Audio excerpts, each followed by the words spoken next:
picking up chapter 7 of the Metu Netter. Now we've established the 10 spheres in the tree of life. Where we're going to do is begin to focus on how these spheres are active and what their points are in our particular lives. So the main thing is self-knowledge is the beginning and end of all knowledge. We're going to get into intuitive knowledge, or the ability to intuit. Most people, by way of our European education especially, think that learning is outside of you. But if you understand that you are part of the universe, hence everything is connected, you are part of everything that you need to learn. So there is a genealogical knowledge that you have as to where you intuit, I-N-T-U-I-T, intuit. It's a connected understanding that you have. It is not external to you, where something you take from the outside is put in. Yet that is how we're educated, especially in American or European led nations, as to where if you are convinced or taught that everything you need is outside of you, power is outside of you. And whoever has the most assets outside of you is the most powerful. But if you understand that you are connected to everything that you need, then you are one with that power. There is nothing greater than your power. And in fact, you are connected to all and ultimate power. So it is a completely different mindset. And there's a process to which we move through it. Now, you have to be aware, because again, the universe functions off two things: awareness and intention. I must be aware of the fact that I'm connected to this information, and that this information is actually present in me, some possibly more than others, some information possibly more than other information, but I can access information from within, not necessarily just from without. Without, I can connect to it, but I can intuit that information. That I had a feeling that is that intuit. You have no way of knowing this, but just for some reason you know it. That's an intuit knowledge, an intuitive understanding of something. Okay, so everything stated thus far regarding cosmology is of no value unless it can be translated into a means of giving man an understanding of self-awareness and serve as a guide to correct living. Now, correct, a very, very relative term. My understanding and awareness of correct is to be aligned with nature.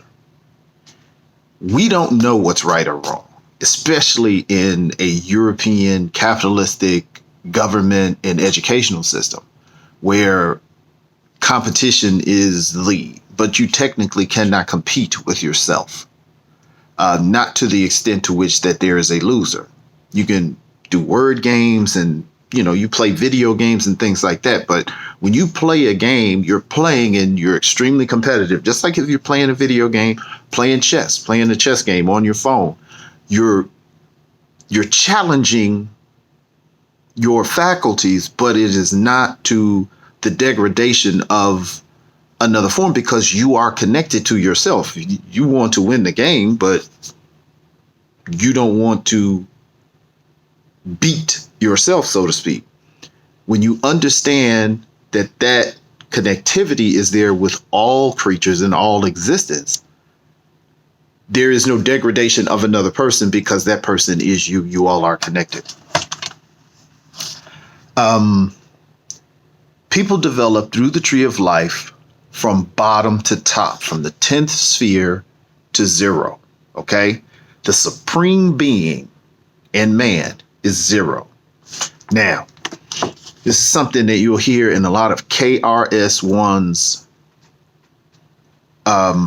lectures. And if you get an opportunity, if you're into hip hop, not into hip hop, listen to KRS-One. KRS-One is a hip hop artist. KRS-One is an acronym for Knowledge Reigns Supreme. Dude is awesome. Okay. He has been aware of studies of antiquity and civilization and revelations for a long time, since the 80s. This guy has really had, an open mind for a long time. So it's, I believe it was Socrates or Aristotle that said the biggest sign of intelligence is the ability to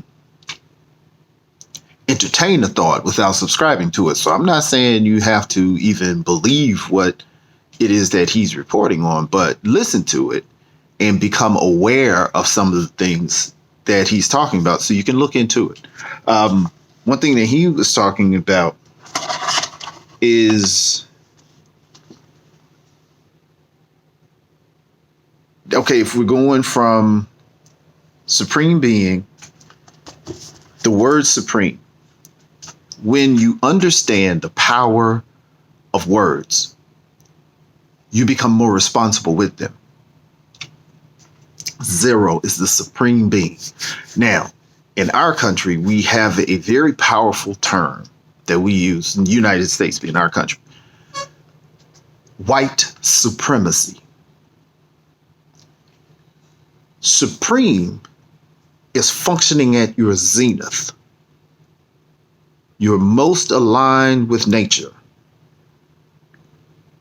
What we call white supremacy is not white supremacy. That's white racism.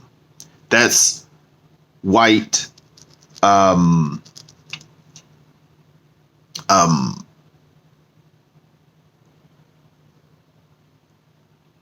lack of a better term, of course, I'm going blank. Discrimination. That's it. White discrimination. White supremacy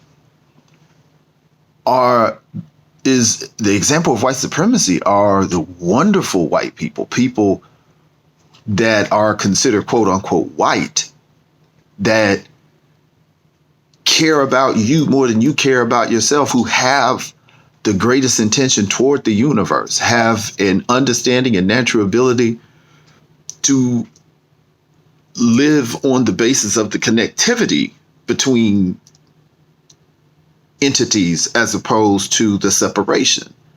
So let's be careful when we use that word supremacy and try to be a little more responsible with it, because as we found going through these spheres, what brings something into being, into ultimate reality or physical reality, which is the 10th sphere, it's always a sound. And a word is just articulated sound. So as we're becoming aware, again, awareness and intention, as we become aware, let's make sure that the intentions that we are assigning to things are aligned with nature. So when we talk about supremacy, let's just kind of be aware. Now, understand, when you're talking with mainstream people, they may not get it, so you may have to use some terms, but I say qualify those terms and educate so other people become aware, because white supremacy, you want to meet a white supremacist. You want white supremacist friends. So just be aware of that. So we have supreme being zero. And through its creative organs, which is spheres 0 through 9, which is called the pot or the netter or the deities, which we'll get into deism on another video. It creates the physical realities, which is the 10th sphere. All right. We were born with spheres 10, our physical bodies, with its animating spirit, what gets us to move around, because you understand your spirit and your body are two different things. Your spirit is your energy. That's the real you. Your body is what stays here after you die. And the ninth sphere, the personality division of our spirit, and the learning faculty, they are awake. They're in awakened state when we're born. Now we're going to pick up what spheres are dormant when we're born in the next video.